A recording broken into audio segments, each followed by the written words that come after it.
जय श्री राधे कृष्णा। प्यारे मित्रों, वीडियो शुरू करने से पहले आइए प्रार्थना करें। हे कृष्ण, जो भी भक्त आज इस अमृतमयी वाणी को सुन रहा है, वह यह सुन रहा है कि आपकी कृपा उसके जीवन में सदैव बनी रहे और उसके सभी कष्ट दूर हो जाएं। मित्रों, इस अद्भुत वाणी को सुनने से पहले नीचे अपने विचार और भक्ति व्यक्त करते हुए कमेंट में जय श्री राधे कृष्णा अवश्य लिखें। आपकी भक्ति हमारी यात्रा को और भी अद्भुत बनाएगी। साथ ही यदि आप हमारे चैनल पर नए हैं तो अभी सब्सक्राइब करें और घंटी के बटन को दबाएं ताकि आप हमारे सभी नए अपडेट्स से जुड़े रह सकें और इस भक्तिमय यात्रा का हिस्सा बन सके। बिना किसी विलंब के आइए कथा प्रारंभ करते हैं। नमस्कार मित्रों, आपका स्वागत है इस विशेष और अद्वितीय वीडियो में, जहां हम एक ऐसी यात्रा पर निकलने वाले हैं जो न केवल हमारे हृदयों को छुएगी बल्कि हमारे जीवन के सबसे गहरे प्रश्नों का उत्तर भी देगी। आज हम उन क्षणों की बात करेंगे जब हम जीवन के चौराहे पर खड़े होते हैं और भ्रमित हो जाते हैं। वह क्षण जब रास्ते हमारे सामने होते हैं और हम समझ नहीं पाते कि कौन सा मार्ग सही है और कौन सा गलत। क्या आपने कभी ऐसा महसूस किया है कि आपका दिल कुछ और कहता है, लेकिन दुनिया की अपेक्षाएं, सामाजिक दबाव या आपके अपने डर आपको कुछ और करने के लिए विवश कर देते हैं? यह भ्रम, यह द्वंद्व हर मनुष्य के जीवन का हिस्सा है। कभी कभी यह द्वंद्व इतना गहरा होता है कि हमारा मन पूरी तरह से हिल जाता है। हम सोचते हैं, मैं क्या करूं, क्या सही है, क्या गलत है, और इन प्रश्नों के उत्तर ढूंढते ढूंढते हम खो जाते हैं। लेकिन मित्रों, क्या आप जानते हैं कि हजारों वर्ष पूर्व एक महान योद्धा भी ऐसी ही दुविधा से गुजर रहा था? उसका नाम था अर्जुन, और उसके भ्रम का उत्तर देने के लिए भगवान श्री कृष्ण ने ऐसा ज्ञान दिया जो आज भी उतना ही प्रासंगिक है जितना तब था। उस ज्ञान का नाम है भगवद गीता। गीता केवल एक पुस्तक नहीं है, यह जीवन का दर्शन है, एक मार्गदर्शक है जो हमें बताता है कि जब हम जीवन के सबसे कठिन प्रश्नों का सामना करते हैं, जब हम संघर्ष कर रहे होते हैं, तो हमें क्या करना चाहिए। यह हमें सिखाती है कि कैसे हम अपने डर, अपनी शंकाओं और अपने भ्रमों पर विजय पा सकते हैं। और आज इस वीडियो में हम गीता के पहले अध्याय अर्जुन विषाद योग की बात करेंगे। यह अध्याय हमें अर्जुन के उस मनोवैज्ञानिक और भावनात्मक द्वंद्व से परिचित कराता है जो युद्ध भूमि में उसके सामने उभरता है। लेकिन यह केवल अर्जुन की कहानी नहीं है, यह हमारी कहानी है। यह हर उस व्यक्ति की कहानी है जो कभी न कभी अपने कर्तव्य और अपनी भावनाओं के बीच फंस जाता है। तो आइए सबसे पहले उस ऐतिहासिक और आध्यात्मिक क्षण को समझते हैं जहां से गीता का आरंभ होता है। हम बात कर रहे हैं कुरुक्षेत्र के युद्ध स्थल की, जहां दो विशाल सेनाएं आमने सामने खड़ी थीं। एक ओर थी कौरवों की सेना, जिसका नेतृत्व धृतराष्ट्र के पुत्र दुर्योधन के हाथों में था। दूसरी ओर थी पांडवों की सेना, जिसका नेतृत्व युधिष्ठिर, भीम और अर्जुन जैसे महान योद्धा कर रहे थे। लेकिन इस युद्ध में केवल तलवारें और धनुष बाण ही नहीं टकरा रहे थे, यहां टकरा रहे थे सिद्धांत, मूल्य और सबसे बढ़कर एक व्यक्ति का अपने मन से संघर्ष।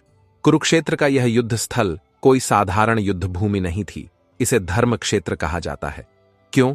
क्योंकि यहीं पर सही और गलत, धर्म और अधर्म का निर्णय होने वाला था। और इसी मैदान के बीचों बीच खड़े थे अर्जुन अपने रथ पर, जिसके सारथी स्वयं भगवान श्री कृष्ण थे। अर्जुन जो एक महान धनुर्धर था, जिसने अनेक युद्ध जीते थे, जिसका गांडीव धनुष हर शत्रु के लिए भय का पर्याय था। लेकिन उस दिन, उस क्षण अर्जुन का मन विचलित हो गया। क्यों? क्योंकि जब उसने अपने सामने अपनी सेना और कौरवों की शत्रु सेना को देखा तो उसे केवल शत्रु नहीं दिखे, उसे दिखे अपने गुरु द्रोणाचार्य, जिन्होंने उसे धनुर्विद्या सिखाई थी। उसे दिखे अपने पितामह भीष्म, जिन्हें वह पिता तुल्य सम्मान देता था। उसे दिखे अपने भाई, अपने संबंधी, अपने मित्र। और उसी क्षण अर्जुन के मन में एक प्रश्न कौंध उठा, मैं अपनों के विरुद्ध कैसे युद्ध कर सकता हूं? यदि मैं यह युद्ध जीत भी गया तो क्या यह विजय मुझे शांति देगी? यह प्रश्न मित्रों केवल अर्जुन का नहीं था, यह हर उस व्यक्ति का प्रश्न है जो कभी कभी अपने कर्तव्य और अपनी भावनाओं के बीच फंस जाता है। क्या आपने कभी ऐसी स्थिति का सामना किया है जहां आपको दो विकल्पों में से एक को चुनना हो और दोनों ही विकल्प आपको पीड़ा पहुंचा सकते हो।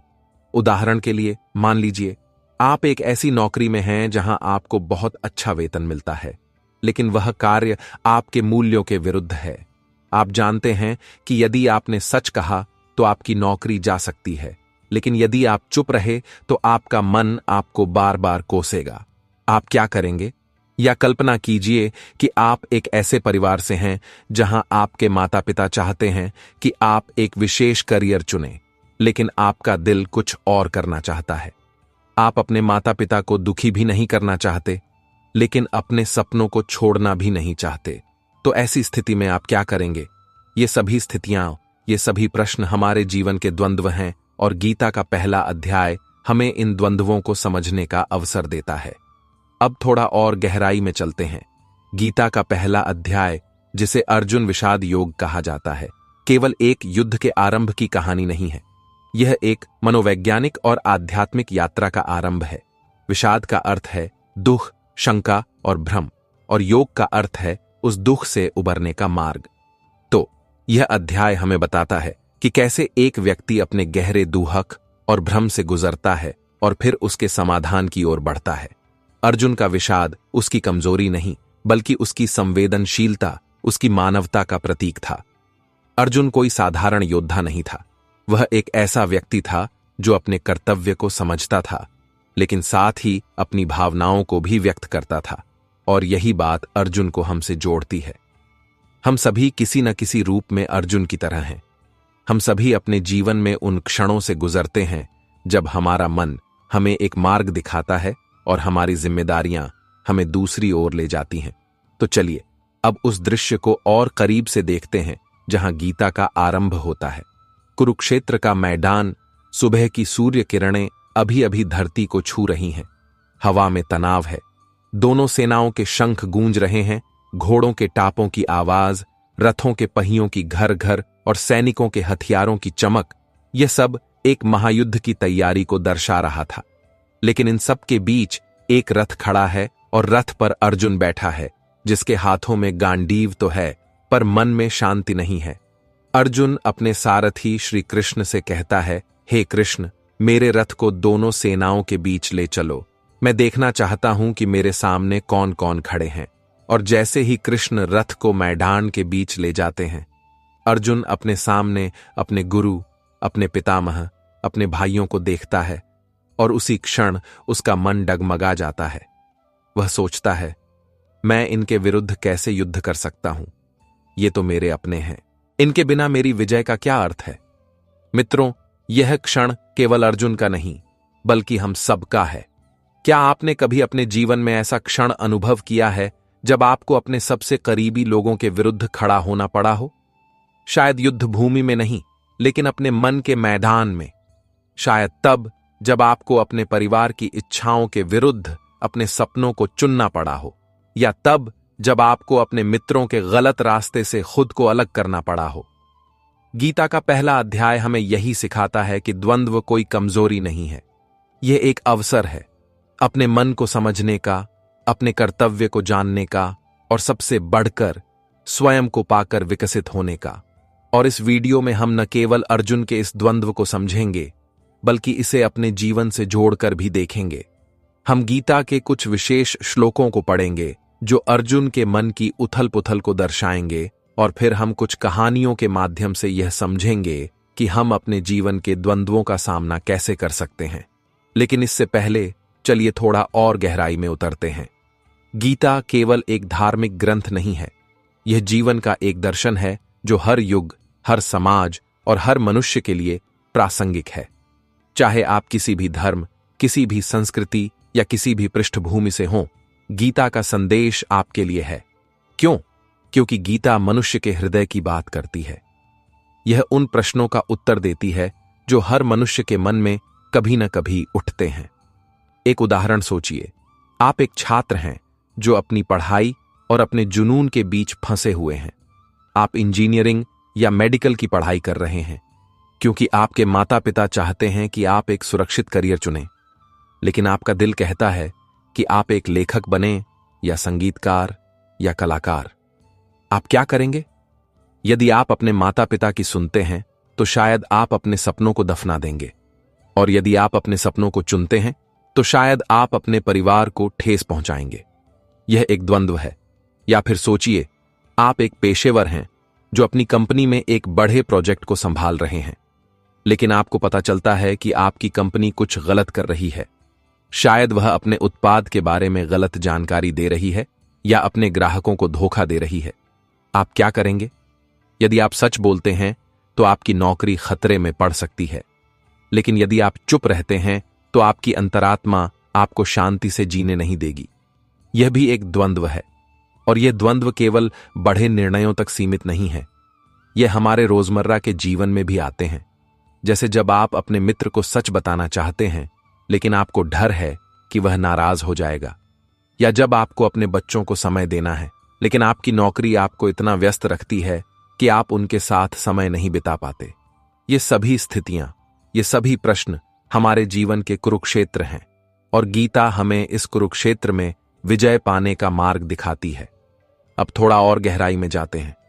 गीता का पहला अध्याय, जो अर्जुन के विषाद योग को समर्पित है, हमें केवल अर्जुन की कहानी नहीं बताता। यह हमें एक सार्वभौमिक सत्य से परिचित कराता है। यह सत्य है कि हर मनुष्य अपने जीवन में कभी न कभी एक युद्ध से गुजरता है, और इस युद्ध में सबसे बड़ा हथियार है आत्म जागरूकता। अर्जुन का विषाद हमें दिखाता है कि अपने डरों को स्वीकार करना, अपनी शंकाओं को सामने लाना और उनसे भागने के बजाय उनका सामना करना कितना महत्वपूर्ण है। अर्जुन का विषाद कोई साधारण भय नहीं था। यह एक गहरा मनोवैज्ञानिक और दार्शनिक भ्रम था। अर्जुन केवल युद्ध से नहीं डर रहा था, वह उस परिणाम से डर रहा था जो युद्ध लेकर आएगा। वह सोच रहा था कि यदि मैं अपने गुरु, अपने पितामह, अपने भाइयों को मार दूंगा तो क्या मैं कभी स्वयं को क्षमा कर पाऊंगा? क्या यह विजय मुझे सुख देगी या केवल दुहक? यह प्रश्न केवल अर्जुन के नहीं थे, ये हमारे प्रश्न हैं। उदाहरण के लिए सोचिए, आप एक व्यवसायी हैं जो एक बड़ा अनुबंध पाने के लिए अपने प्रतिद्वंद्वी को नीचा दिखाना चाहते हैं। आप जानते हैं कि यदि आप गलत तरीका अपनाते हैं तो आपको वह अनुबंध मिल जाएगा, लेकिन क्या वह विजय आपको शांति देगी, या आप हर रात अपनी अंतरात्मा के प्रश्नों से जूझते रहेंगे? यही वह दुविधा है जिससे अर्जुन गुजर रहा था। गीता का पहला अध्याय हमें सिखाता है कि अपने द्वंद्वों को स्वीकार करना, अपने प्रश्नों को सामने लाना और फिर उनके उत्तर खोजने का प्रयास करना ही एक सच्चे योद्धा की निशानी है। और इस वीडियो में हम न केवल अर्जुन की इस दुविधा को समझेंगे, बल्कि यह भी देखेंगे कि गीता के श्लोक हमें इन प्रश्नों का उत्तर कैसे देते हैं। लेकिन उससे पहले थोड़ा और गहराई में चलते हैं। गीता का कुरुक्षेत्र केवल एक भौगोलिक स्थान नहीं था, यह एक प्रतीक था। यह हमारे मन का प्रतीक था, हमारे मन का वह क्षेत्र जहां हर दिन धर्म और अधर्म, सही और गलत, कर्तव्य और इच्छा के बीच युद्ध होता रहता है। और इस युद्ध में हमें हमेशा अपने श्री कृष्ण की आवश्यकता होती है। वह श्री कृष्ण जो हमारे भीतर हमारी अंतरात्मा है, हमारा अंतर्मन है, जो हमें सही मार्ग दिखाता है। तो मित्रों, इस वीडियो में हम क्या करने जा रहे हैं? सबसे पहले हम अर्जुन के दुख की गहराई को समझने का प्रयास करेंगे। हम यह समझेंगे कि कैसे एक महान योद्धा जिसके पास सारी शक्ति, सारा साहस और सारा कौशल था, फिर भी अपने मन के सामने हार मानने को तैयार था। हम गीता के पहले अध्याय के कुछ महत्वपूर्ण श्लोकों को देखेंगे जो अर्जुन की इस भावना को दर्शाते हैं, और फिर हम कुछ कहानियों के माध्यम से यह समझेंगे कि हम अपने जीवन के कुरुक्षेत्र में कैसे विजय प्राप्त कर सकते हैं। लेकिन उससे पहले एक प्रश्न पर विचार करते हैं। आपके जीवन का सबसे बड़ा संघर्ष क्या रहा है? वह कौन सा क्षण था जब आप दो रास्तों के बीच खड़े थे और आपको समझ नहीं आ रहा था कि क्या करना चाहिए? शायद वह क्षण था जब आपको अपने करियर में कोई बड़ा फैसला लेना था, या शायद वह क्षण था जब आपको अपने परिवार और अपने सपनों के बीच चुनना था, या शायद वह क्षण था जब आपको अपने सिद्धांतों और दुनिया की अपेक्षाओं के बीच किसी एक मार्ग को चुनना था। यह प्रश्न महत्वपूर्ण है क्योंकि गीता हमें केवल अर्जुन की कहानी नहीं सुनाती, यह हमें हमारी अपनी कहानी सुनाती है। यह हमें हमारे अपने कुरुक्षेत्र से परिचित कराती है। और इस वीडियो में हम न केवल गीता के पहले अध्याय को समझेंगे, बल्कि यह भी देखेंगे कि इसके संदेश हमारे जीवन को कैसे बदल सकते हैं। तो मित्रों, क्या आप तैयार हैं? यह वीडियो केवल एक वीडियो नहीं है, यह एक यात्रा है। एक ऐसी यात्रा जो हमें हमारे मन के गहरे कोनों तक ले जाएगी। एक ऐसी यात्रा जो हमें हमारे प्रश्नों के उत्तर देगी, और एक ऐसी यात्रा जो हमें हमारे कर्तव्य, हमारे साहस और हमारे सत्य से पुनः परिचित कराएगी। तो चलिए इस यात्रा को आरंभ करते हैं। चलिए कुरुक्षेत्र के युद्ध स्थल में कदम रखते हैं, अर्जुन के विषाद को समझते हैं और गीता के पहले अध्याय के ज्ञान को अपने जीवन से जोड़ते हैं। अब हम उस मोड़ पर हैं जहां हम जीवन के उन द्वंद्वों, उन भ्रमों, उन प्रश्नों की बात करेंगे जो हर पल हमारे मन को झकझोरते हैं। वह क्षण जब हम दो रास्तों के बीच खड़े होते हैं और हमें समझ नहीं आता कि कौन सा रास्ता हमें शांति देगा और कौन सा हमें और भी उलझन में डाल देगा। क्या आपने कभी ऐसा महसूस किया है कि आपका मन एक तूफान में फंस गया है? एक ओर आपका दिल कुछ कहता है, दूसरी ओर दुनिया की अपेक्षाएं, समाज का दबाव या आपके अपने डर आपको कुछ और करने पर मजबूर कर देते हैं। यह द्वंद्व मित्रों हमारे जीवन का एक अभिन्न अंग है। लेकिन क्या आप जानते हैं कि यह द्वंद्व केवल हमें परेशान करने नहीं आता, यह हमें कुछ सिखाने आता है। यह हमें हमारी भीतरी शक्ति, हमारी अंतरात्मा और हमारे सत्य से परिचित कराने आता है। आज इस वीडियो के इस भाग में हम इन्हीं द्वंद्वों को गहराई से समझेंगे। हम देखेंगे कि आज के समय में लोग किन किन समस्याओं से जूझ रहे हैं। हम यह भी समझेंगे कि कैसे ये द्वंद्व जो बाहर से इतने अलग अलग दिखते हैं, भीतर से एक ही प्रश्न की ओर इशारा करते हैं, मैं कौन हूं और मेरा सही मार्ग क्या है। और सबसे महत्वपूर्ण बात, हम इन द्वंद्वों को भगवद गीता के पहले अध्याय अर्जुन विषाद योग से जोड़ने का प्रयास करेंगे। हम समझेंगे कि कैसे अर्जुन का अपने परिवार के विरुद्ध युद्ध करने या न करने का द्वंद्व एक सार्वभौमिक प्रतीक है। तो चलिए इस यात्रा को आरंभ करते हैं और देखते हैं कि गीता का यह ज्ञान हमारे कुरुक्षेत्र में हमें कैसे मार्गदर्शन प्रदान कर सकता है। जीवन के द्वंद्व। सबसे पहले एक प्रश्न पर विचार करते हैं, आज के समय में हम किन द्वंद्वों से जूझ रहे हैं? जरा अपने जीवन पर एक नजर डालिए। सुबह जब आप उठते हैं, आपके सामने एक नया दिन होता है, लेकिन उस हर दिन के साथ कई प्रश्न भी आते हैं। क्या मैं अपनी नौकरी में खुश हूं? क्या मैं वह जीवन जी रहा हूं जो मैं जीना चाहता हूं? क्या मैं अपने परिवार को पर्याप्त समय दे पा रहा हूं? जो मैं कर रहा हूं, क्या वह सही है? यह प्रश्न बार बार हमारे मन में आते हैं और हर प्रश्न के साथ एक नया द्वंद्व जन्म लेता है। आज का युग मित्रों पहले से कहीं अधिक जटिल है। एक ओर तकनीक ने हमारे जीवन को आसान बनाया है, तो दूसरी ओर उसने हमें अनगिनत विकल्पों के भंवर में फंसा दिया है। पहले के जमाने में लोग अपने पारिवारिक व्यवसाय को चलाते थे या जो समाज में प्रचलित होता था उसे अपना लेते थे। लेकिन आज हमारे सामने हजारों करियर के विकल्प हैं। इंजीनियरिंग, चिकित्सा, कला, संगीत, प्रौद्योगिकी, उद्यमिता, हर क्षेत्र हमें अपनी ओर बुलाता है। लेकिन इन विकल्पों के साथ एक द्वंद्व शुरू होता है। मैं क्या चुनूं? क्या मैं वह मार्ग चुनूं जो मुझे सुरक्षित भविष्य देगा या वह जो मेरे दिल को शांति देगा? यह द्वंद्व केवल करियर तक सीमित नहीं है। हमारे रिश्तों में भी यही जटिलताएं आती हैं। हम अपने माता पिता को खुश रखना चाहते हैं, लेकिन साथ ही अपनी व्यक्तिगत स्वतंत्रता भी चाहते हैं। हम अपने मित्रों के साथ समय बिताना चाहते हैं, लेकिन हमारी जिम्मेदारियां हमें रोकती हैं। हम अपने बच्चों को सही मूल्य देना चाहते हैं, लेकिन आज की भाग दौड़ भरी दुनिया में समय ही नहीं मिलता। हर रिश्ते में, हर पल हम एक द्वंद्व से गुजरते हैं, मैं अपने लिए जीऊं या दूसरों के लिए। और फिर आता है नैतिकता का द्वंद्व, वह क्षण जब हमें सही और गलत के बीच चुनना होता है। मान लीजिए आप एक कंपनी में काम करते हैं और आपको पता चलता है कि आपकी कंपनी कुछ गलत कर रही है।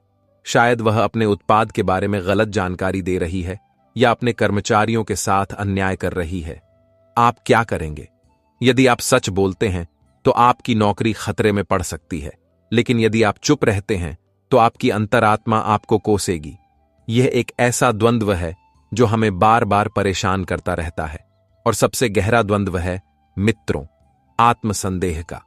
वह प्रश्न जो हमसे पूछता है, मैं कौन हूं? मेरा उद्देश्य क्या है? क्या मैं अपने जीवन में कुछ सार्थक कर रहा हूं? आज के समय में जब सोशल मीडिया हमें हर समय दूसरों से अपनी तुलना करने पर मजबूर करता है, आत्मसंदेह एक महामारी की तरह फैल रहा है। हम देखते हैं कि हमारे मित्र, हमारे सहपाठी या हमारे पड़ोसी जीवन में कितना आगे बढ़ गए हैं, और फिर हम खुद से पूछते हैं, मैं कहां हूं? क्या मैं पीछे रह गया हूं? यह आत्मसंदेह हमें भीतर से तोड़ देता है। लेकिन मित्रों, ये सभी द्वंद्व, चाहे वे करियर के हों, रिश्तों के हों, नैतिकता के हों या आत्मसंदेह के, एक ही प्रश्न की ओर संकेत करते हैं, और वह प्रश्न है, मैं अपने जीवन का वास्तविक उद्देश्य कैसे पाऊं? यह प्रश्न हमारे हृदय की गहराइयों से आता है, और इसका उत्तर पाना ही हमारी सबसे बड़ी चुनौती है। आइए एक छोटे से उदाहरण से समझते हैं। मान लीजिए एक युवा लड़की है जिसका नाम नेहा है, जो अपनी पढ़ाई पूरी करने के बाद करियर चुनना चाहती है। उसके माता पिता चाहते हैं कि वह एक बहुराष्ट्रीय कंपनी में नौकरी करे, क्योंकि यह एक सुरक्षित और सम्मानित करियर है। लेकिन नेहा का दिल कहता है कि वह एक समाज सेविका बने। वह गरीब बच्चों को पढ़ाना चाहती है, समाज में बदलाव लाना चाहती है। लेकिन उसे डर है कि यदि उसने अपने सपनों को चुना तो वह अपने परिवार की उम्मीदें तोड़ देगी। वह हर रात सोचती है, मैं क्या करूं? क्या मैं अपने माता पिता को खुश करूं या अपने दिल की सुनूं? यह नेहा की दुविधा है, और यह द्वंद्व केवल नेहा का नहीं, हम सबका है। आधुनिक जीवन की जटिलताएं मित्रों पहले से कहीं अधिक पेचीदा हैं। हम एक ऐसी दुनिया में रहते हैं जहां हर पल हमें नए विकल्प, नई चुनौतियां और नए दबाव देखने को मिलते हैं। तकनीक ने हमें एक दूसरे के करीब तो लाया है, लेकिन साथ ही इसने हमें अकेलेपन की गहराइयों में भी धकेल दिया है। सोशल मीडिया हमें हर समय बताता है कि हमारा जीवन कितना उत्तम होना चाहिए। हम अपने मित्रों को विदेशों में छुट्टियां मनाते देखते हैं, अपने सहपाठियों को बड़ी बड़ी कंपनियों में काम करते और अपने पड़ोसियों को नई गाड़ियां खरीदते देखते हैं। और फिर हम खुद से पूछते हैं, मैं कहां हूं? क्या मैं एक असफल व्यक्ति हूं? यह तुलना, यह दबाव हमारे मन में आत्मसंदेह को जन्म देता है, और आत्मसंदेह के साथ आता है तनाव, चिंता और मानसिक स्वास्थ्य समस्याएं। मानसिक स्वास्थ्य आज के समय में एक बहुत बड़ी समस्या बन गया है। लोग हर समय तनाव में जी रहे हैं। नौकरी का तनाव, रिश्तों का तनाव, समाज की अपेक्षाओं का तनाव, और इस तनाव के बीच हम अपने द्वंद्वों को और गहरा कर लेते हैं। लेकिन मित्रों, क्या आपने कभी सोचा है कि यह तनाव, यह द्वंद्व केवल हमें परेशान करने के लिए नहीं है, यह हमें कुछ सिखाने के लिए है। यह हमें अपने भीतर की शक्ति से परिचित कराने के लिए है। यह हमें हमारे विवेक, हमारे धैर्य और हमारे साहस से जोड़ने के लिए है। और यही वह बात है जो गीता हमें सिखाती है। गीता हमें बताती है कि द्वंद्व कोई कमजोरी नहीं है, यह एक अवसर है अपने मन को समझने का, अपने कर्तव्य को जानने का और अपने सत्य को पाने का। अर्जुन के द्वंद्व से संबंध। अब गीता के पहले अध्याय अर्जुन विषाद योग से इसे जोड़कर देखते हैं। अर्जुन कुरुक्षेत्र के युद्ध स्थल में इसी तरह के भ्रम से गुजर रहा था। अर्जुन एक महान योद्धा था जिसके पास सारी शक्ति, सारा साहस और सारा कौशल था। लेकिन जब वह अपने सामने अपने गुरु द्रोणाचार्य, अपने पितामह भीष्म और अपने भाइयों को देखता है तो उसका मन विचलित हो जाता है। वह सोचता है, मैं अपने ही परिवार के विरुद्ध कैसे युद्ध कर सकता हूं? यदि मैं यह युद्ध जीत भी गया तो क्या यह विजय मुझे शांति देगी? अर्जुन का यह द्वंद्व मित्रों केवल युद्ध का नहीं था, यह एक गहरे मानवीय प्रश्न का प्रतीक था। यह वह प्रश्न है जो हर व्यक्ति अपने जीवन में कभी न कभी पूछता है, मैं क्या करूं जब मेरा कर्तव्य और मेरी भावनाएं आपस में टकराएं? अर्जुन का भय केवल युद्ध का भय नहीं था, वह उस परिणाम से डर रहा था जो युद्ध लेकर आएगा। वह सोच रहा था कि यदि मैं अपने गुरु, अपने पितामह, अपने भाइयों को मार दूंगा तो क्या मैं कभी स्वयं को क्षमा कर पाऊंगा?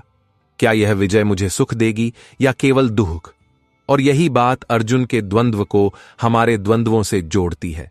हम भी अपने जीवन में बार बार ऐसी स्थिति में पड़ते हैं जहां हमें अपने कर्तव्य और अपनी भावनाओं के बीच चुनना पड़ता है।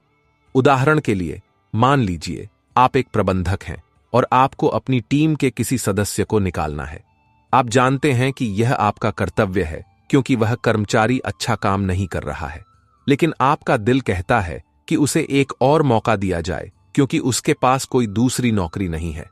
आप क्या करेंगे? यह वही दुविधा है जो अर्जुन ने महसूस की थी। या सोचिए, आप एक माता पिता हैं जो अपने बच्चों को सही मूल्य देना चाहते हैं, लेकिन आपकी नौकरी आपको इतना व्यस्त रखती है कि आप उनके साथ समय नहीं बिता पाते। आप जानते हैं कि आपके बच्चों को आपकी जरूरत है, लेकिन आप यह भी जानते हैं कि आपकी नौकरी आपके परिवार की वित्तीय जरूरतों को पूरा करती है। आप क्या करेंगे? यह वही प्रश्न है जो अर्जुन ने स्वयं से पूछा था। मैं अपने कर्तव्य का निर्वाह कैसे करूं जब मेरा हृदय कुछ और कहता है? अर्जुन का विषाद हमें दिखाता है कि द्वंद्व कोई कमजोरी नहीं है। यह हमारी मानवता का हिस्सा है। यह हमारी संवेदनशीलता का प्रतीक है। अर्जुन कोई साधारण योद्धा नहीं था। वह एक ऐसा व्यक्ति था जो अपने कर्तव्य को समझता था, लेकिन साथ ही अपने हृदय की भावनाओं को भी दबा नहीं सकता था। और यही बात अर्जुन को हमसे जोड़ती है। हम सभी किसी न किसी रूप में अर्जुन की तरह हैं। हम सभी अपने जीवन में उन क्षणों से गुजरते हैं जब हमारा मन हमें एक मार्ग दिखाता है और हमारी जिम्मेदारियां हमें दूसरी ओर ले जाती हैं। लेकिन मित्रों, गीता हमें सिखाती है कि इन द्वंद्वों से डरने की नहीं, बल्कि इन द्वंद्वों को अपनाने की आवश्यकता है, क्योंकि यही द्वंद्व हमें हमारे सत्य की ओर ले जाते हैं। अर्जुन का विषाद हमें दिखाता है कि अपने डरों को स्वीकार करना, अपनी शंकाओं, अपनी समस्याओं को सामने लाना और उनसे भागने के बजाय उनका सामना करना कितना महत्वपूर्ण है। और गीता का पहला अध्याय हमें यही सिखाता है कि द्वंद्व को स्वीकार करना, अपने प्रश्नों को सामने लाना और फिर उनके उत्तर खोजने का प्रयास करना ही एक सच्चे योद्धा की निशानी है। द्वंद्व से समाधान तक गीता का संदेश। गीता का पहला अध्याय अर्जुन विषाद योग हमें केवल अर्जुन के भ्रम की कहानी नहीं सुनाता, यह हमें एक सार्वभौमिक सत्य से परिचित कराता है। वह सत्य यह है कि हर मनुष्य अपने जीवन में कभी न कभी अपने मन के युद्ध से गुजरता है, और इस युद्ध में सबसे बड़ा हथियार है आत्म जागरूकता। अर्जुन का विषाद हमें दिखाता है कि कैसे अपने डरों को स्वीकारना, अपनी शंकाओं को सामने लाना और फिर उनके उत्तर खोजने का प्रयास करना कितना महत्वपूर्ण है। आज के समय में जब हम इतने सारे विकल्पों, इतनी सारी अपेक्षाओं और इतने सारे दबावों के बीच जी रहे हैं, द्वंद्व और भी गहरे हो गए हैं। हमारा जीवन एक दौड़ बन गया है जहां हमें हर पल निर्णय लेने होते हैं, और हर निर्णय, हर कदम हमारे मन में एक नया प्रश्न खड़ा कर देता है। लेकिन गीता हमें बताती है कि इन प्रश्नों से डरने की नहीं, बल्कि इन प्रश्नों को अपनाने की आवश्यकता है, क्योंकि यही प्रश्न हमें हमारे सत्य की ओर ले जाते हैं। अर्जुन की दुविधा हमें दिखाती है कि जब हम अपने सबसे बड़े डरों, अपनी सबसे बड़ी शंकाओं के सामने खड़े होते हैं, तो हमारा मन डगमगा सकता है। लेकिन यह डगमगाहट कोई कमजोरी नहीं है। यह हमारी मानवता का हिस्सा है। यह हमारी संवेदनशीलता का प्रतीक है। और गीता हमें सिखाती है कि इस दुविधा से बाहर निकलने का एक मार्ग है। वह मार्ग है आत्म जागरूकता, वह मार्ग है सही मार्गदर्शन, और वह मार्ग है कर्तव्य को समझना। प्रेरणादायक निष्कर्ष। तो मित्रों, अगली बार जब आप किसी द्वंद्व में फंसे हों तो अर्जुन को याद कीजिएगा। उस योद्धा को याद कीजिएगा जिसने अपने सबसे बड़े डर का सामना किया था। उस क्षण को याद कीजिएगा जब उसने अपने मन के भ्रमों को सामने रखा था, और उस ज्ञान को याद कीजिएगा जो श्री कृष्ण ने उसे दिया था, क्योंकि यही ज्ञान, यही गीता हमें भी हमारे द्वंद्वों से बाहर निकाल सकती है। अपने द्वंद्व को एक चुनौती के रूप में नहीं, बल्कि एक अवसर के रूप में भी देखिए। यह अवसर है अपने मन को समझने का, अपने कर्तव्य को जानने का और अपने सत्य को पाने का। गीता हमें सिखाती है कि जीवन का हर कुरुक्षेत्र, चाहे वह कितना भी कठिन क्यों न हो, हमें कुछ सिखाने आता है। और यदि हम अपनी अंतरात्मा, अपने धैर्य और अपने साहस के साथ उसका सामना करें, तो हम न केवल उस कुरुक्षेत्र पर विजय प्राप्त कर सकते हैं, बल्कि स्वयं को भी पा सकते हैं। तो चलिए, अगले वीडियो के भाग में हम गीता के कुछ विशेष श्लोकों को देखेंगे जो अर्जुन के इस द्वंद्व को और गहराई से दर्शाते हैं, और फिर हम कुछ कहानियों के माध्यम से यह समझेंगे कि हम अपने जीवन के द्वंद्वों का सामना कैसे कर सकते हैं। लेकिन उससे पहले एक प्रश्न, आपके जीवन का सबसे बड़ा द्वंद्व क्या रहा है? वह कौन सा क्षण था जब आप दो रास्तों के बीच खड़े थे और आपको समझ नहीं आ रहा था कि क्या करना चाहिए? कृपया नीचे कमेंट में हमें जरूर बताइएगा। चलिए कुरुक्षेत्र के युद्ध स्थल में कदम रखते हैं और गीता के पहले अध्याय के ज्ञान को अपने जीवन से जोड़ते हैं। अर्थात धृतराष्ट्र ने कहा, हे संजय, धर्मभूमि कुरुक्षेत्र में युद्ध की इच्छा से एकत्रित हुए मेरे कौरव और पांडव सेना क्या कर रही है? मित्रों, यह श्लोक गीता का पहला श्लोक है और यह हमें तुरंत कुरुक्षेत्र के युद्ध स्थल पर ले जाता है। लेकिन यह केवल एक युद्ध की कहानी नहीं है, यह हमारे मन के युद्ध की कहानी है। धृतराष्ट्र का प्रश्न, मेरे और पांडवों की सेनाएं क्या कर रही हैं, केवल युद्ध की स्थिति जानने का प्रश्न नहीं है।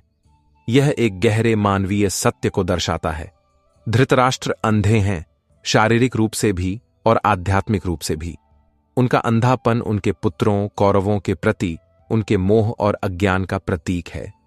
वह सत्य जानना चाहते हैं, लेकिन उन्हें डर है कि यह सत्य उनके लिए पीड़ादायक होगा।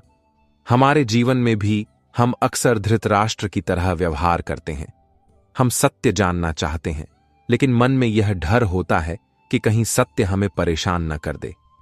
उदाहरण के लिए, जब हम अपने करियर में कोई बड़ा निर्णय ले रहे होते हैं तो हम जानना चाहते हैं कि हमारा निर्णय सही है या गलत। लेकिन साथ ही हमें यह डर भी होता है कि यदि हमने गलत मार्ग चुन लिया तो क्या होगा। यह डर, यह अनिश्चितता धृतराष्ट्र के प्रश्न में झलकती है। कुरुक्षेत्र को धर्म क्षेत्र क्यों कहा गया? क्योंकि यह वह पवित्र भूमि थी जहां सत्य और धर्म की रक्षा के लिए युद्ध लड़ा जाने वाला था। हमारे जीवन में भी कई बार हम धर्म क्षेत्र में खड़े होते हैं। वह क्षण जब हमें अपने सिद्धांतों और लोभ, भय या दबाव के बीच चुनना होता है। जैसे जब आपको अपने कार्यस्थल पर कोई अनैतिक कार्य करने के लिए कहा जाता है। आप जानते हैं कि सच बोलना ही सही है, लेकिन आपको डर है कि इससे आपकी नौकरी जा सकती है। यह आपका धर्म क्षेत्र है। धृतराष्ट्र का प्रश्न हमें सिखाता है कि सत्य जानने की इच्छा पहला कदम है, लेकिन उसे स्वीकार करने का साहस दूसरा और अधिक आवश्यक कदम है। गीता हमें बताती है कि अपने भय को स्वीकार करो, लेकिन उससे भागो मत। सत्य का सामना करो, क्योंकि वही हमें मुक्ति की ओर ले जाता है। जब हम अपने मन के धर्म क्षेत्र में खड़े हों तो हमें धृतराष्ट्र की तरह अंधा नहीं पड़ना चाहिए। हमें अपनी अंतरात्मा से अपनी आंखें खोलनी चाहिए और साहस के साथ आगे बढ़ना चाहिए। दृष्ट्वा तु पांडवाणिकम व्यूढ़म दुर्योधनस्तदा आचार्यमुपसंगम्य राजा वचनमब्रवीत। अर्थात संजय ने कहा, उस समय पांडवों की सेना को युद्ध के लिए व्यवस्थित देखकर राजा दुर्योधन अपने गुरु द्रोणाचार्य के पास जाकर यह वचन बोले। दुर्योधन का पांडवों की सेना को देखना और अपने गुरु से मिलना उसके आत्मविश्वास को दर्शाता है, लेकिन साथ ही उसकी असुरक्षा को भी। वह अपनी सेना की शक्ति पर विश्वास करता है, लेकिन पांडवों की सुव्यवस्थित सेना को देखकर उसके मन में एक हल्की सी शंका उत्पन्न होती है। यह शंका मित्रों, हमारे मन की शंका के समान है। जब हम अपने जीवन में किसी बड़े कार्य का आरंभ करते हैं तो हमें अपनी शक्ति पर भरोसा तो होता है, लेकिन एक डर भी होता है कि क्या मैं सफल हो पाऊंगा। हमारे जीवन में भी जब हम किसी नई चुनौती का सामना करते हैं, जैसे नई नौकरी, नया व्यवसाय या नया रिश्ता, तो हम अपनी तैयारियों पर भरोसा करते हैं, लेकिन कहीं ना कहीं हमारे मन में एक शंका होती है। यह शंका हमें दुर्योधन से जोड़ती है, लेकिन गीता हमें सिखाती है कि शंका को अपने ऊपर हावी नहीं होने देना चाहिए। हमें अपने कर्तव्य पर ध्यान देना चाहिए, अपनी शंकाओं पर नहीं। दुर्योधन का गुरु द्रोणाचार्य से बात करना भी एक महत्वपूर्ण पहलू है। यह हमें दिखाता है कि जब हम भ्रमित हों तो हमें अपने मार्गदर्शक से सलाह लेनी चाहिए। हमारे जीवन में भी जब हम किसी बड़े निर्णय के सामने खड़े हों तो हमें अपने गुरु, चाहे वह हमारे माता पिता हों, शिक्षक हों या हमारी अंतरात्मा हो, उससे सलाह लेनी चाहिए। गीता हमें बताती है कि सही मार्गदर्शन हमें हमारे डरों और शंकाओं से मुक्त कर सकता है। इन श्लोकों में दुर्योधन अपनी सेना के योद्धाओं भीष्म, कर्ण, कृपाचार्य, अश्वत्थामा, विकर्ण आदि का वर्णन करता है। वह अपनी सेना की शक्ति का बखान करता है, लेकिन साथ ही पांडव सेना की शक्ति को भी स्वीकार करता है। अपर्याप्तम तदस्माकं बलम भीष्माभिरक्षितम पर्याप्तम त्विदमेतेषां बलम भीमाभिरक्षितम। अर्थात हमारी सेना जो भीष्म द्वारा रक्षित है अपर्याप्त है, जबकि इनकी सेना जो भीम द्वारा रक्षित है पर्याप्त है। दुर्योधन का यह कथन उसके मन की असुरक्षा को दर्शाता है। वह अपनी सेना की शक्ति की बात तो करता है, लेकिन साथ ही पांडव सेना को अधिक सक्षम मानता है। यह हमें दिखाता है कि जब हम शंका और तुलना को स्थान देते हैं तो हमारा आत्मविश्वास कमजोर पड़ जाता है। हमारे जीवन में भी हम अक्सर दूसरों से अपनी तुलना करते हैं। हम देखते हैं कि हमारे सहपाठी, हमारे मित्र या हमारे प्रतिद्वंद्वी हमसे अधिक सफल हैं और फिर हम स्वयं को कमजोर मानने लगते हैं। लेकिन गीता हमें सिखाती है कि तुलना हमें कमजोर बनाती है। हमें अपनी शक्तियों पर ध्यान केंद्रित करना चाहिए और अपने कर्तव्य के प्रति समर्पित रहना चाहिए। दुर्योधन का यह कथन हमें यह भी सिखाता है कि सच्ची शक्ति बाहरी साधनों में नहीं, बल्कि हमारे हृदय के विश्वास में होती है। यदि हम अपने मन को शांत और केंद्रित रखें तो कोई भी चुनौती हमें पराजित नहीं कर सकती। तस्य संजनयन हर्षम कुरु वृद्धः पितामह सिंहनादम विनद्योच्चयः शंखम दध्मौ प्रतापवान। अर्थात तब कुरुवंश के वृद्ध पितामह भीष्म ने दुर्योधन के हर्ष को बढ़ाते हुए जोर से सिंह के समान गरजकर अपना शंख बजाया। भीष्म का शंखनाद युद्ध के औपचारिक आरंभ का प्रतीक है। शंख केवल एक ध्वनि नहीं है, यह मन की उथल पुथल, युद्ध की गंभीरता और दोनों पक्षों के दृढ़ निश्चय को दर्शाता है। लेकिन भीष्म का यह शंखनाद उनके अपने द्वंद्व को भी छुपाता है। वह जानते हैं कि वह अन्याय के पक्ष में लड़ रहे हैं, फिर भी वह अपने कर्तव्य से बंधे हुए हैं। हमारे जीवन में भी कई बार हमें ऐसी स्थिति का सामना करना पड़ता है जहां हमें ऐसे कार्य करने पड़ते हैं जो हमारे मूल्यों के विरुद्ध हों। जैसे एक कर्मचारी को अपनी कंपनी की अनैतिक गतिविधियों में भाग लेना पड़ता है क्योंकि वह अपनी नौकरी नहीं छोड़ सकता। यह भीष्म की दुविधा है, लेकिन गीता हमें सिखाती है कि सच्चा कर्तव्य वही है जो धर्म के साथ हो। भीष्म का शंखनाद हमें सिखाता है कि जीवन का हर आरंभ एक अवसर है, लेकिन हमें यह सुनिश्चित करना चाहिए कि हम सत्य और धर्म के साथ आरंभ करें, अपने कर्तव्य को समझें और साहस के साथ उसका निर्वाह करें। जब हम अपने जीवन के युद्ध स्थल में कदम रखें तो हमें अपने मन का शंखनाद करना चाहिए, वह शंखनाद जो हमारे साहस, हमारे विश्वास और हमारे धर्म को दर्शाए। श्लोक 1.13 से 1.19 तक भी शंखनाद का वर्णन है। श्री कृष्ण, अर्जुन, भीम, युधिष्ठिर और अन्य पांडव अपने अपने शंख बजाते हैं, जिससे युद्ध का क्षेत्र गूंज उठता है।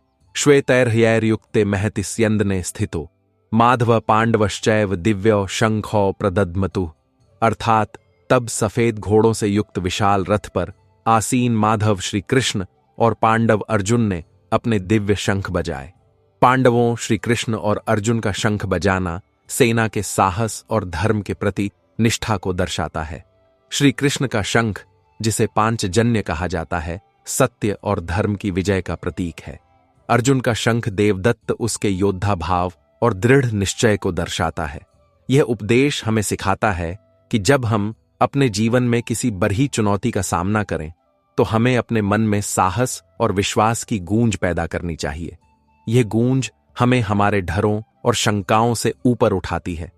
हमारे जीवन में भी जब हम किसी नए कार्य का आरंभ करें तो हमें अपने मन का शंखनाद करना चाहिए, वह ध्वनि जो हमारे विश्वास, हमारे साहस और हमारे धर्म को दर्शाए। हमारे आधुनिक जीवन में यह शंख ध्वनि हमारे आत्मविश्वास का प्रतीक है। जब हम कोई नई नौकरी, नया प्रोजेक्ट या नई जिम्मेदारी स्वीकार करते हैं तो हमें अपने मन में एक दृढ़ संकल्प पैदा करना चाहिए। यह संकल्प हमें बताता है कि हम कर्तव्य के लिए तैयार हैं और हम अपने डरों को पीछे छोड़कर आगे बढ़ सकते हैं। अथ व्यवस्थितान् दृष्ट्वा धार्तराष्ट्रान् कपिध्वजः प्रवृत्ते शस्त्र संपाते धनुरुद्यम्य पांडवः हृषिकेशं तदा वाक्यमिदमाह महीपते सेनयोरुभयोर्मध्ये रथम स्थापय मेच्युत। अर्थात कपिध्वज अर्जुन ने धृतराष्ट्रपुत्र कौरवों को युद्ध के लिए व्यवस्थित देखकर जब शस्त्र चलने ही वाले थे, अपना धनुष उठाकर श्री कृष्ण से कहा, हे अच्युत, मेरे रथ को दोनों सेनाओं के मध्य में ले चलिए।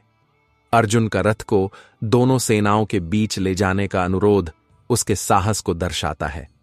वह अपनी चुनौती को करीब से देखना चाहता है। वह जानना चाहता है कि उसका सामना किससे है। लेकिन यह साहस जल्द ही शंका में बदल जाता है, क्योंकि वह अपने प्रियजनों को देखता है। यह हमें दिखाता है कि साहस और शंका एक ही सिक्के के दो पहलू हैं। हमारे जीवन में भी कई बार हम चुनौतियों को सामने से देखना चाहते हैं। जैसे जब हम कोई नई नौकरी या नया व्यवसाय शुरू करते हैं तो हम उत्साह के साथ आरंभ करते हैं, लेकिन जब हम उस कार्य की जटिलताओं को करीब से देखते हैं तो हमारा मन डगमगा जाता है। यही अर्जुन का क्षण है। अर्जुन का यह कदम हमें सिखाता है कि अपनी चुनौतियों का सामना करना पहला कदम है। भले ही हमारा मन डगमगाए, हमें अपने भय को स्वीकार करना चाहिए और आगे बढ़ना चाहिए। गीता हमें बताती है कि सच्चा योद्धा वही है जो भय को अपनाकर अपने कर्तव्य की ओर बढ़ता है। जब हम अपने जीवन के युद्ध क्षेत्र में खड़े हों तो हमें भी अपना रथ मध्य में ले जाना चाहिए। यह रथ हमारा मन है और हमारा सारथी हमारी अंतरात्मा। हमें अपनी अंतरात्मा को जगाना चाहिए और कर्तव्य की ओर बढ़ना चाहिए। तो अगली बार जब आप अपने जीवन में किसी दुविधा में फंसे हों तो अर्जुन को याद कीजिएगा। उस योद्धा को याद कीजिएगा जिसने अपने सबसे बड़े डर का सामना किया था। उस क्षण को याद कीजिएगा जब उसने अपने मन के भ्रमों को सामने रखा था, और उस ज्ञान को याद कीजिएगा जो श्री कृष्ण ने उसे दिया था, क्योंकि यही ज्ञान हमें भी, यही गीता हमें भी हमारे द्वंद्वों से बाहर निकाल सकती है। अब हम इस वीडियो के अगले भाग में चलेंगे, जहां हम कुछ कहानियों के माध्यम से यह समझेंगे कि हम अपने जीवन के द्वंद्वों का सामना कैसे कर सकते हैं। लेकिन उससे पहले एक प्रश्न, आपके जीवन का सबसे बड़ा द्वंद्व क्या रहा है? वह कौन सा क्षण था जब आप दो रास्तों के बीच खड़े थे और आपको समझ नहीं आ रहा था कि क्या करना चाहिए? नीचे कमेंट में हमें जरूर बताइएगा। विक्रम 32 साल का एक लड्डेचका था जो मुंबई की भाग दौड़ भरी जिंदगी में रहता था। वह एक सॉफ्टवेयर इंजीनियर था और एक बरही टेक कंपनी में काम करता था। बाहर से देखने पर विक्रम की जिंदगी एक सपने जैसी थी। अच्छी तनख्वाह, गोरेगांव में एक फ्लैट और वीकेंड पर दोस्तों के साथ कॉफी शॉप में मस्ती। लेकिन विक्रम अंदर से टूट रहा था। उसका मन एक युद्ध क्षेत्र में फंसा हुआ था, जहां हर रोज उसे अपने सिद्धांतों और जिंदगी के दबावों के बीच चुनाव करना पड़ता था। विक्रम का परिवार कोल्हापुर के एक छोटे से गांव से था। उसके माता पिता ने पूरी जिंदगी मेहनत करके उसे पढ़ाया था ताकि वह एक दिन शहर में बद्धा आदमी बन सके। विक्रम उनकी उम्मीदों का बोझ अपने कंधों पर उठाए हुए था। हर बार जब वह अपनी मां से फोन पर बात करता तो वह कहती, बेटा तू ही हमारी शान है, बस मेहनत करता रहे और कभी हार मत मानना। लेकिन विक्रम के मन में एक सवाल बार बार उठता रहता था, क्या मैं सच में वही जिंदगी जी रहा हूं जो मैं जीना चाहता हूं? पिछले कुछ महीनों से विक्रम की कंपनी में कुछ गलत चल रहा था। उसकी टीम एक ऐसे प्रोजेक्ट पर काम कर रही थी जो एक बड़े क्लाइंट के लिए था, लेकिन विक्रम को पता चला कि कंपनी क्लाइंट से कुछ अहम जानकारियां छुपा रही थी।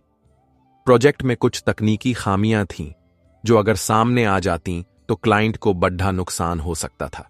विक्रम ने अपने प्रोजेक्ट मैनेजर को इस बारे में बताया, लेकिन उसे जवाब मिला, विक्रम यह बिजनेस है, थोड़ा बहुत समझौता करना पड़ता है। अगर तुमने यह बात बाहर निकाली तो तुम्हारी नौकरी खतरे में पड़ सकती है। उस रात विक्रम अपने फ्लैट में अकेला बैठा था।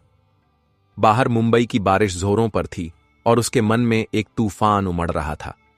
उसने अपने लैपटॉप पर वह प्रोजेक्ट फाइल खोली जिसमें सारा सच लिखा था। उसका मन कह रहा था कि क्लाइंट को सच बताना चाहिए, लेकिन उसका दिमाग दलीलें दे रहा था। अगर मैंने सच बताया तो क्या होगा? मेरी नौकरी चली जाएगी, मेरे माता पिता का दिल टूट जाएगा, मेरे दोस्त मुझे असफल कहेंगे और मेरी जिंदगी जो मैंने इतनी मेहनत से बनाई है वह बिखर जाएगी। विक्रम अपने बचपन की यादों में गोता लगाने लगा। उसे याद आया कि कैसे उसके दादाजी उसे गीता की कहानियां सुनाते थे। वह कहते थे, विक्रम जिंदगी एक युद्ध क्षेत्र की तरह है और इस युद्ध में तुम्हें अपने धर्म का साथ देना होगा। लेकिन अब जब वह उस क्षेत्र में खड़ा था तो उसे समझ नहीं आ रहा था कि उसका धर्म क्या है। क्या उसका धर्म अपने परिवार की उम्मीदों को पूरा करना था या सच बोलकर अपनी अंतरात्मा को शांति देना। अगले दिन विक्रम ने अपने प्रोजेक्ट मैनेजर से दोबारा बात करने का फैसला किया। वह अपने ऑफिस की लिफ्ट में खड़ा था और उसका दिल जोर जोर से धड़क रहा था। उसने सोचा, मुझे इस प्रोजेक्ट की हकीकत को और करीब से देखना होगा। मुझे समझना होगा कि मैं किसके खिलाफ लड़ रहा हूं। लेकिन जैसे ही वह मैनेजर के केबिन में घुसा, उसका मन कांप गया। मैनेजर ने उसे साफ साफ चेतावनी दी, विक्रम, अगर तुमने इस प्रोजेक्ट के बारे में कुछ भी कहा तो तुम्हारी नौकरी तो जाएगी ही, तुम्हारी प्रतिष्ठा भी चली जाएगी। इस इंडस्ट्री में तुम्हें कोई दोबारा नौकरी नहीं देगा। विक्रम वापस अपनी डेस्क पर आया और उसका शरीर कांप रहा था। उसका मुंह सूख रहा था और उसे लग रहा था कि वह युद्ध नहीं लड़ सकता। उसे अपने माता पिता की बातें याद आईं जो हमेशा कहते थे, बेटा तू हमारी इज्जत है। उसे अपने दोस्तों की बातें याद आईं जो उसकी सफलता का जश्न मनाते थे और उसे अपनी वह पुरानी डायरी याद आई जिसमें उसने लिखा था कि मैं एक ऐसी जिंदगी जीना चाहता हूं जो मेरे सिद्धांतों पर आधारित हो। उस रात विक्रम ने अपनी डायरी खोली।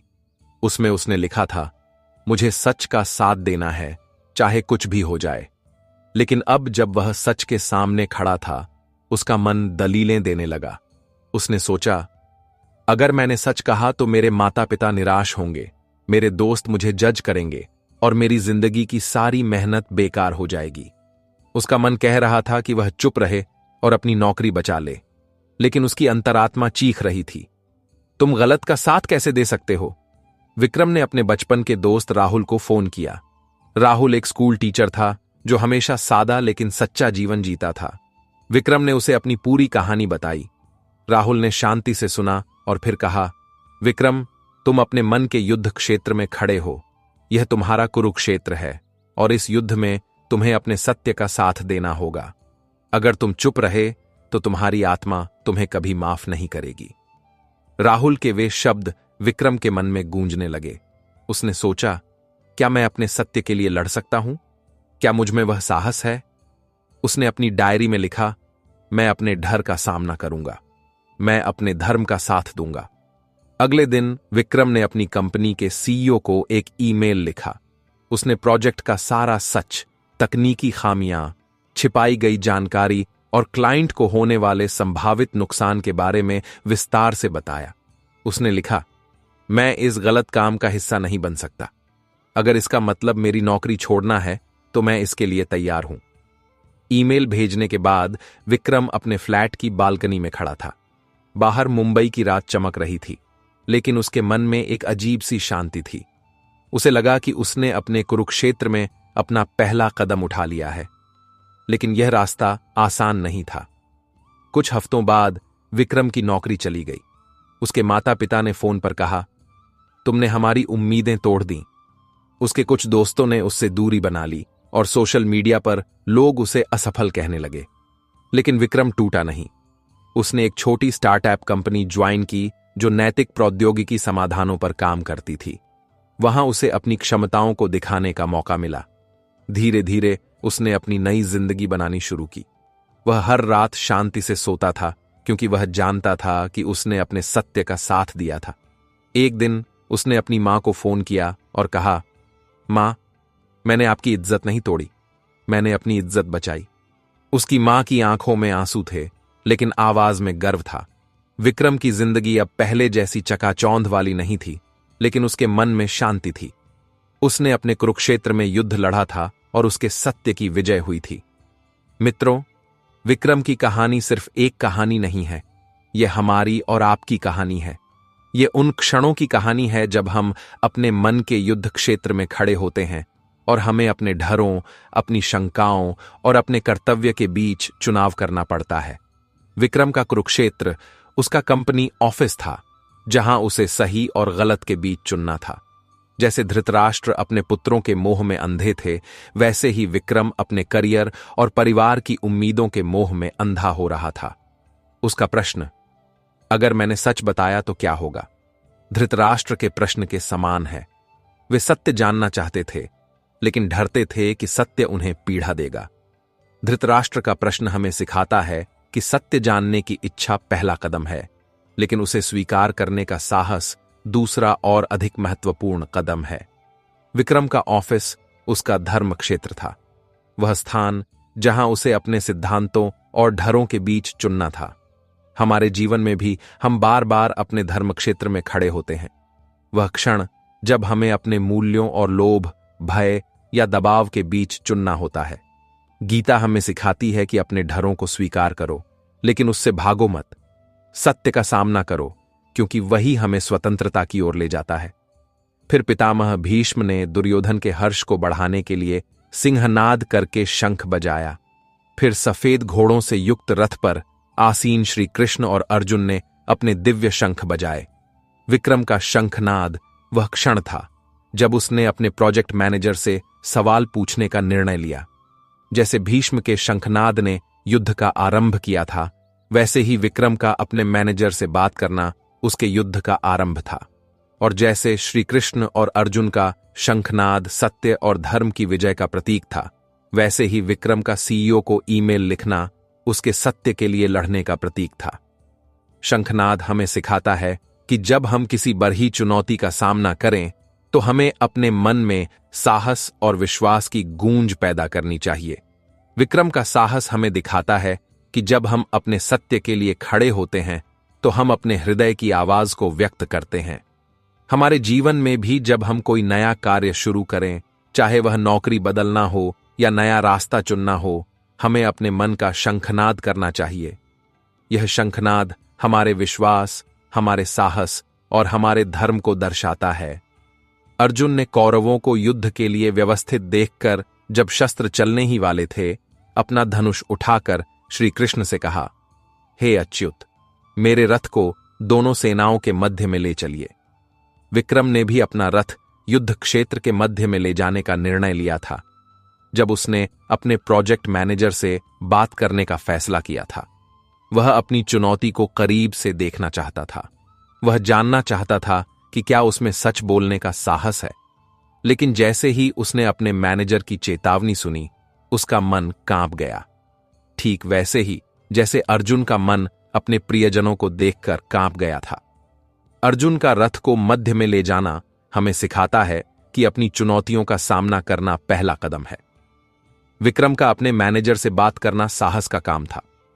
हमारे जीवन में भी जब हम अपने डरों का सामना करने का निर्णय लेते हैं, चाहे वह नौकरी छोड़ने का डर हो या गलत के खिलाफ आवाज उठाने का डर हो, तो हम अपने रथ को युद्ध क्षेत्र के मध्य में ले जा रहे होते हैं। गीता हमें सिखाती है कि सच्चा साहस वही है जो अपने डरों को अपनाकर आगे बढ़े। विक्रम का हृदय अर्जुन की तरह ही टूट गया जब उसने अपने मैनेजर की चेतावनी सुनी। उसका शरीर कांप रहा था, उसका मुंह सूख रहा था और उसे लग रहा था कि वह युद्ध नहीं लड़ सकता। जैसे अर्जुन अपने प्रियजनों के खिलाफ लड़ने के डर से कांप रहा था, वैसे ही विक्रम अपने परिवार की उम्मीदों, दोस्तों की प्रशंसा और अपनी बनाई हुई पहचान के खिलाफ लड़ने से डर रहा था। उसका गांडीव, उसका आत्मविश्वास उसके हाथ से फिसल रहा था। अर्जुन का विषाद हमें सिखाता है कि भय और शंका स्वाभाविक हैं। यह हमारी कमजोरी नहीं, बल्कि हमारी मानवता का हिस्सा है। विक्रम का भय हमें दिखाता है कि जब हम अपनी सबसे बड़ी दुविधा के सामने खड़े होते हैं, तो हमारा मन और शरीर टूट सकता है। लेकिन गीता हमें बताती है कि यह टूटना हमें कमजोर नहीं बनाता, बल्कि यह हमें अपनी भीतरी शक्ति को खोजने का अवसर देता है। यद्यपेते न पश्यन्ति लोभोपहत चेतसः कुलक्षयकृतम दोषम मित्रद्रोहे च पातकम। विक्रम का मन भी तर्क देना चाहता था, जैसे अर्जुन का मन तर्क दे रहा था।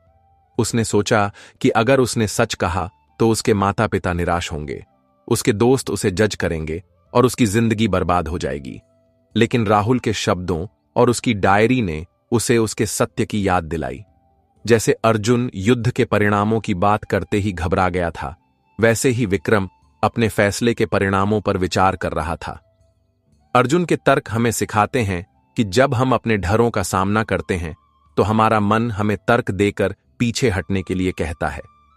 लेकिन गीता हमें बताती है कि सच्चा कर्तव्य वही है जो हमें सत्य और धर्म की ओर ले जाए।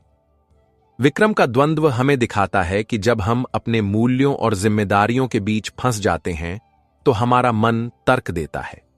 लेकिन हमें अपनी उस आवाज को सुनना चाहिए जो हमें सही मार्ग दिखाती है। अर्जुन अपना धनुष त्याग देता है क्योंकि उसका हृदय दुख और शंका से भर गया था। लेकिन विक्रम ने अपना धनुष, अपना साहस नहीं त्यागा। उसने अपनी अंतरात्मा की आवाज सुनी और सत्य का मार्ग चुना। सीईओ को ईमेल भेजकर अपने सत्य के लिए लड़ने का फैसला किया।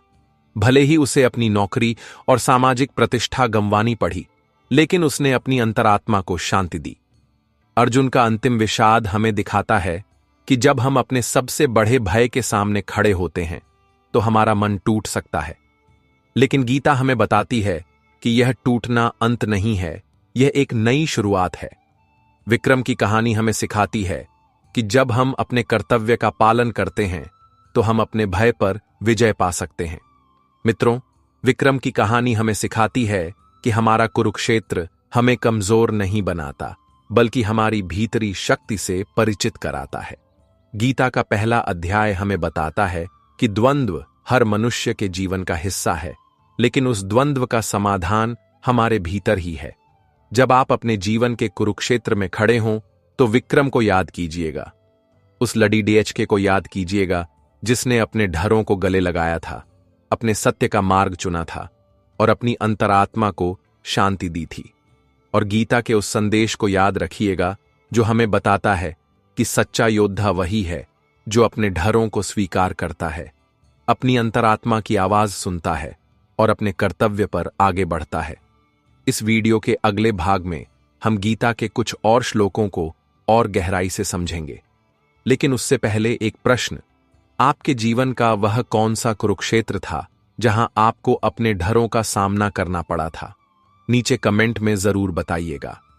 गीता का पहला अध्याय हमें सिखाता है कि द्वंद्व जीवन का हिस्सा है, लेकिन यह द्वंद्व हमें तोड़ता नहीं, बल्कि हमें मजबूत बनाने, हमें अपने सत्य तक ले जाने आता है। अर्जुन का विषाद, वह क्षण जब वह अपना धनुष त्याग देता है, हमें दिखाता है कि भय और भ्रम स्वाभाविक हैं। यह हमारी कमजोरी नहीं, हमारी मानवता है, और यही मानवता हमें हमारी अंतरात्मा, हमारे साहस और हमारे सत्य की ओर ले जाती है। आज हम गीता के इस पहले अध्याय के कुछ संदेशों को व्यावहारिक निष्कर्षों और प्रेरणादायक विचारों के माध्यम से समझेंगे।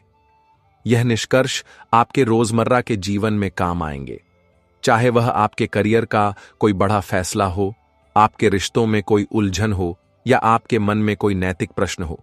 यह विचार आपको साहस देंगे, दिशा देंगे और आपके मन के कुरुक्षेत्र में विजय प्राप्त करने में आपकी सहायता करेंगे। तो चलिए इस यात्रा को आरंभ करते हैं। गीता का संदेश, द्वंद्व आपका शिक्षक है। गीता का पहला अध्याय हमें एक गहरा सत्य सिखाता है। द्वंद्व आपका शिक्षक है। जब अर्जुन कुरुक्षेत्र में अपने प्रियजनों के विरुद्ध लड़ने के विचार से टूट जाता है, उसका मन शंकाओं से भर जाता है, उसका शरीर कांपता है, उसका धनुष फिसल जाता है और वह अपने कर्तव्य को भूल जाता है। लेकिन यह टूटना उसका अंत नहीं था, यह उसकी शुरुआत थी। यह वह क्षण था जब उसने अपने सबसे गहरे प्रश्नों का सामना किया था। मैं यह युद्ध क्यों लड़ रहा हूं? क्या यह सही है? क्या मैं अपने प्रियजनों का नाश कर सकता हूं? हमारे जीवन में भी हर दिन हम द्वंद्वों से मिलते हैं। कभी हमें अपने करियर और परिवार के बीच चुनना पड़ता है, कभी हमें अपने सिद्धांतों और सामाजिक दबावों के बीच रास्ता निकालना पड़ता है, कभी हम अपने सपनों और जिम्मेदारियों के बीच जूझते हैं। लेकिन गीता हमें बताती है कि यह द्वंद्व हमें कमजोर नहीं बनाते, यह हमें हमारे सत्य की ओर ले जाते हैं। जब आप अपने जीवन में किसी दुविधा में फंसे हों तो उसे एक चुनौती के रूप में मत देखिए, उसे एक शिक्षक के रूप में देखिए। खुद से पूछिए, यह दुविधा मुझे क्या सिखाने आई है? यह मुझे मेरे किस सत्य से परिचित कराने आई है? उदाहरण के लिए, यदि आप अपनी नौकरी में खुश नहीं हैं और आपको लगता है कि आपको कुछ और करना चाहिए, तो यह द्वंद्व आपको आपके जुनून की ओर ले जा सकता है। खुद से पूछिए, मैं इस नौकरी में क्यों फंसा हुआ हूं? क्या मैं डर रहा हूं या मैं अपने सत्य को नजरअंदाज कर रहा हूं? इसके लिए एक डायरी रखिए। हर बार जब आप किसी बात को लेकर भ्रमित हों तो अपने प्रश्न को लिखिए, जैसे मुझे डर है कि अगर मैंने नौकरी छोड़ी तो मेरी आर्थिक स्थिरता खत्म हो जाएगी। फिर उसका उत्तर लिखिए, लेकिन अगर मैंने अपने जुनून को चुना तो मैं अधिक खुश और संतुष्ट रहूंगा। ये प्रश्न उत्तर आपको आपके सत्य की ओर ले जाएगा। आपका द्वंद्व आपका सबसे बड़ा शिक्षक है। यह आपको आपके प्रश्नों से मिलाता है और आपके प्रश्न आपको आपके उत्तरों से। गीता हमें सिखाती है कि सच्चा योद्धा वही है जो अपनी चुनौतियों को गले लगाता है और उनसे सीखता है। तो अगली बार जब आपका मन भ्रम से भर जाए, रुकिए, एक सांस लीजिए और अपने प्रश्न से पूछिए, तुम मुझे क्या सिखाने आए हो? क्योंकि यही प्रश्न आपको आपके सत्य की ओर ले जाएंगे। अपने धर्म क्षेत्र में सत्य के लिए खड़े हों। लड़ाई गीता के पहले श्लोक में धृतराष्ट्र कुरुक्षेत्र को धर्म क्षेत्र कहते हैं। यह केवल एक युद्ध भूमि नहीं थी, यह वह पवित्र भूमि थी जहां सत्य और धर्म की रक्षा के लिए युद्ध लड़ा जाना था। अर्जुन का द्वंद्व गहरा था क्योंकि वह धर्म क्षेत्र में खड़ा था। उसे अपने कर्तव्य और अपने मोह के बीच चुनना था। हमारे जीवन में भी हम अपने धर्म क्षेत्र में खड़े होते हैं।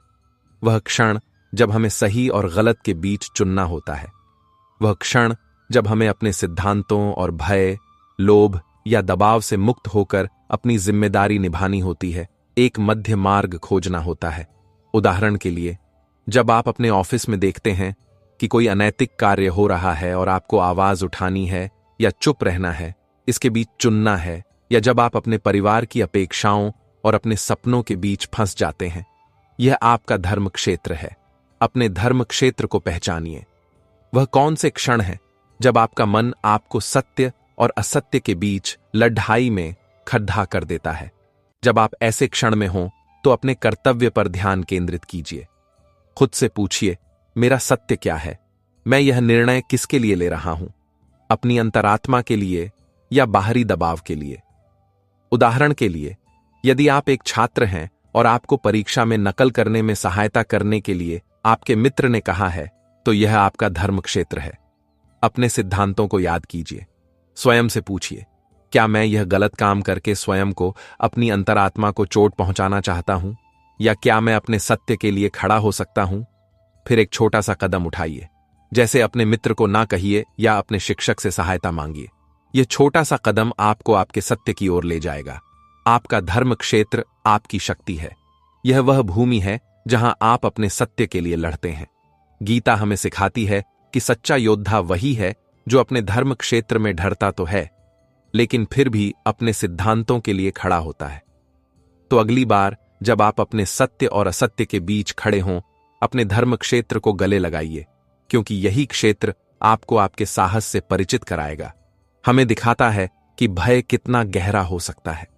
उसका शरीर कांप रहा था, उसका मुंह सूख रहा था और उसका धनुष फिसल रहा था, लेकिन यह भय उसकी कोई कमजोरी नहीं थी, यह उसका मार्गदर्शक था। इसी भय ने उसे उसके प्रश्नों तक और अंततः श्री कृष्ण के ज्ञान तक पहुंचाया। हमारे जीवन में भी भय हमारा मार्गदर्शक बन सकता है। जब हम किसी बड़े निर्णय के सामने खड़े होते हैं, उदाहरण के लिए नौकरी बदलना, किसी रिश्ते को समाप्त करना या कोई नया मार्ग चुनना, तो हमारा मन भय से भर जाता है। लेकिन गीता हमें सिखाती है कि भय से भागना नहीं चाहिए, उसे स्वीकार करना चाहिए, क्योंकि भय हमें हमारे सत्य की ओर ले जाता है। जब आपको भय महसूस हो तो उसे दबाइए मत, उसे लिखिए। एक कागज लीजिए और अपने सारे डरों को उस पर उतार दीजिए। जैसे, मुझे डर है कि अगर मैंने अपने बॉस को सच बताया तो मेरी नौकरी चली जाएगी। फिर अपने भय का उत्तर लिखिए, लेकिन अगर मैंने सच बताया तो मेरी अंतरात्मा शांत रहेगी और मैं अपने सिद्धांतों पर जी पाऊंगा। यह लिखने की प्रक्रिया आपको भय को समझने और उसका सामना करने का साहस देगी। फिर अपने भय का सामना करने के लिए एक छोटा सा कदम उठाइए।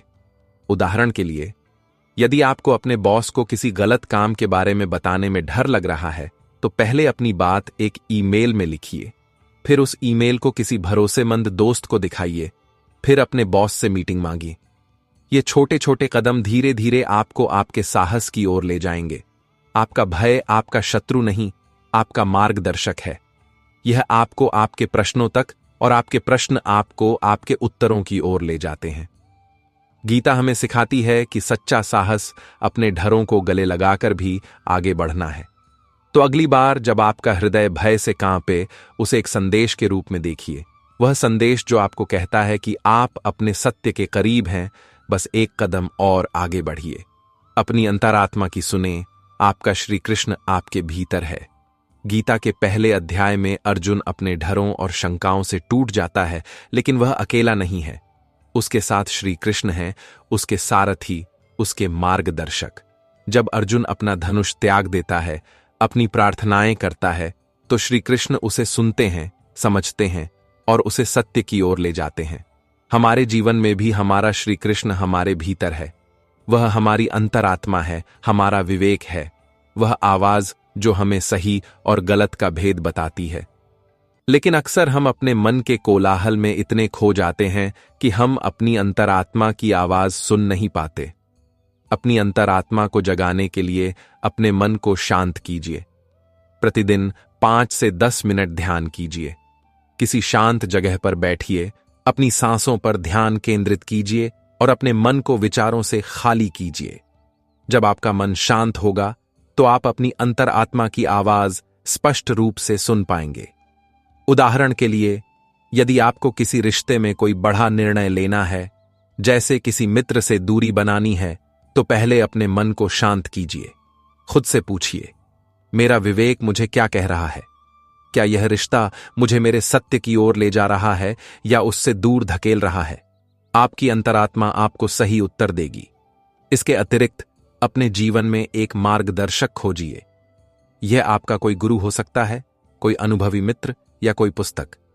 गीता स्वयं एक ऐसी मार्गदर्शक है जो हमें हर समस्या का उत्तर देती है। जब आप अपनी दुविधा में फंसे हों तो गीता के श्लोक पढ़िए। वह आपको आपके श्री कृष्ण की झलक याद दिलाएगी। आपका श्री कृष्ण आपके भीतर है, आपकी अंतरात्मा जो आपको हमेशा सत्य की ओर ले जाती है। गीता हमें सिखाती है कि सच्चा मार्गदर्शन बाहर नहीं, हमारे भीतर है। तो अगली बार जब आप अपने युद्ध क्षेत्र में खड़े हों, अपने विवेक की आवाज सुनिए। वह आपको आपके सत्य तक ले जाएगी। साहस छोटे छोटे कदमों से बनता है। अर्जुन का विषाद हमें दिखाता है कि साहस एक पल में नहीं आता, यह एक प्रक्रिया है। अर्जुन ने एक पल में अपने भय पर विजय नहीं पाई थी। उसने पहले अपने प्रश्न पूछे, अपनी शंकाओं को सामने रखा और फिर श्री कृष्ण के मार्गदर्शन में अपने साहस को जगाया। हमारे जीवन में भी साहस छोटे छोटे कदमों से आता है। जब हम अपने सबसे बड़े भय का सामना करते हैं तो हमें एक बड़ा कदम उठाने की जरूरत नहीं है। हमें बस एक छोटा सा कदम उठाना है और फिर अगला और फिर अगला। अपने साहस को बनाने के लिए छोटी छोटी चीजें कीजिए। उदाहरण के लिए, यदि आपको अपने किसी गलत मित्र से दूरी बनाने में डर लगता है तो पहले उनके साथ कम समय बिताइए। फिर उन्हें स्पष्ट रूप से समझाइए कि आप उनके कुछ व्यवहारों से सहमत नहीं हैं। फिर धीरे धीरे दूरी बनाइए। यह छोटे छोटे कदम आपको आपके साहस की ओर ले जाएंगे। इसके अतिरिक्त अपने साहस का जश्न मनाइए। हर बार जब आप अपने भय का सामना करें, अपनी पीठ थपथपाइए। अपनी डायरी में लिखिए, आज मैंने अपने भय का सामना किया, मैंने एक छोटा सा कदम उठाया। यह छोटी छोटी विजय आपको आपके सत्य की ओर ले जाएंगी। साहस एक पल में नहीं आता, बल्कि छोटे छोटे कदमों में बनता है। गीता हमें सिखाती है कि सच्चा योद्धा वही है जो हर कदम पर भय पर विजय पाता है।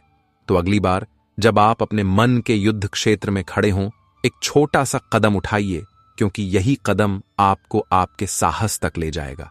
अपनी यात्रा आरंभ करें। मित्रों, गीता का पहला अध्याय अर्जुन विषाद योग हमें एक गहरी यात्रा का आरंभ देता है। यह यात्रा हमारे भय से हमारे साहस तक की है। यह यात्रा हमारी शंकाओं से हमारे सत्य तक की है। यह यात्रा हमारे मन के कुरुक्षेत्र से हमारी अंतरात्मा श्री कृष्ण तक की है। अर्जुन का विषाद हमें सिखाता है कि प्रश्न पूछना, अपने डरों को स्वीकार करना और सही मार्गदर्शन खोजना कितना महत्वपूर्ण है। गीता हमें बताती है कि हमारा हर द्वंद्व, हमारा हर भय, हमारा हर प्रश्न हमें अपने सत्य की ओर ले जाता है और यह सत्य हमें वह शांति देता है जो दुनिया की कोई भी चीज नहीं दे सकती। तो अगली बार जब आप अपने जीवन के कुरुक्षेत्र में खड़े हों, इन 3 बातों को याद रखिएगा। अपने प्रश्न पूछिए, मेरा सत्य क्या है? मैं यह निर्णय किसके लिए ले रहा हूं? अपनी अंतरात्मा की सुनिए। अपने मन को शांत कीजिए और अपने विवेक की आवाज सुनिए। छोटे छोटे कदम उठाइए। अपने भय का सामना करने के लिए एक छोटा सा कदम उठाइए। गीता का यह पहला अध्याय केवल शुरुआत है। अगले अध्यायों में श्री कृष्ण अर्जुन को वह गहरा ज्ञान देते हैं जो हर समस्या का समाधान है। यदि आप इसे और गहराई से समझना चाहते हैं तो हमारे अगले वीडियो का इंतजार कीजिए। हम गीता के और गहरे संदेशों को आपके जीवन से जोड़ेंगे। अंत में आपके लिए एक प्रश्न, आपके जीवन का सबसे बड़ा द्वंद्व क्या रहा है और आपने उसका सामना कैसे किया? नीचे कमेंट में जरूर बताइएगा। आपका हर अनुभव, आपकी हर कहानी किसी और के लिए प्रेरणा बन सकती है। यदि आपको यह वीडियो पसंद आया हो तो इसे लाइक कीजिए, अपने मित्रों और परिवारजनों के साथ शेयर कीजिए और हमारे चैनल को सब्सक्राइब कीजिए। आइए साहस के साथ अपने मन के कुरुक्षेत्र में एक साथ आगे बढ़ें, अपने सत्य की ओर चलें और गीता के इस ज्ञान को अपने जीवन का एक अभिन्न अंग बनाएं। जय श्री राधे कृष्णा।